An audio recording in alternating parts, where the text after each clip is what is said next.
Thanks for tuning in to this month's Northwest Vision. I'm Karen Roos, Superintendent of Schools at Northwest ISD. The presidential election is Tuesday, November 6th, and our students have been busy participating in projects that are not only educating them about government and election procedures, but encouraging them to become aware of their civic responsibilities as United States citizens. With me today is Northwest ISD Social Studies Coordinator Darcy Bickley. Thank you, Ms. Bickley, for being here today. I know you've had an adventuresome semester and have made several things happen for our kids in the classrooms. Would you tell us a little bit about the mock election and other things that are happening in our district that you have coordinated for us? Well, we think it's really important for the students to have an understanding of their responsibilities and their civic duties to register to vote and to vote. And in order to do that, we've taken them through the actual process. All of the schools have had the students register to vote, and they'll be voting in a mock election at the beginning of November. Many of the campuses had their students wear armbands after they registered to vote to actually stir up some conversations with their parents at home about the process and get the conversation taking place on more than one avenue with those students. Our cameras traveled into some of our classrooms where students are participating in mock elections. Let's take a look. I voted!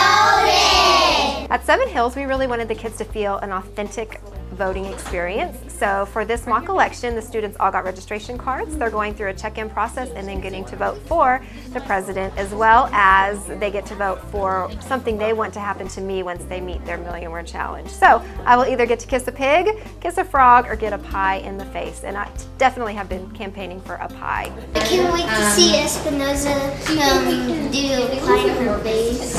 We're studying demographics, and the idea behind the study is just to track voting trends, why certain people vote certain ways, and then kind of behind the scenes. You go from the visible to the invisible as far as trying to keep track of why people vote the way they do, and then work backwards to see what thoughts, ideas, religious views inform people's decisions. Mostly what I learned was that at first, for some reason, I originally thought that we were just voting for a president and a vice president. I didn't think there were all the Senate and all these House of Representatives we were voting for as well. I've learned that back in old days, women did not get to vote, only men did.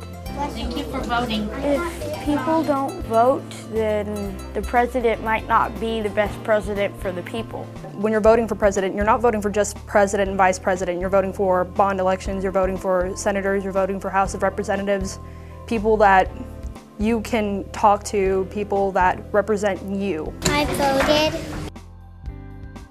Why is it so important that they understand their role in a representative democracy?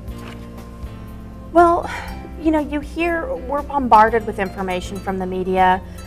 We hear things from our parents, we hear things from our neighbors, we hear things from our friends, we hear from our churches, really wherever you are, you're hearing things, and it's important to understand the big picture and to really not only understand what everyone, I guess, what each side believes in, but also to understand what you believe and to acknowledge that it's okay not to be completely with one group or with the other, that there's a lot of gray area and a lot of middle ground there. As a reminder, Northwest ISD has a bond referendum on this year's ballot. For more information, go to www.nisttx.org/bond2012. And again, thank you, Ms. Bickley, for being here and helping us get excited all over again about the rights and responsibilities we all enjoy together. Thank you. Thank you.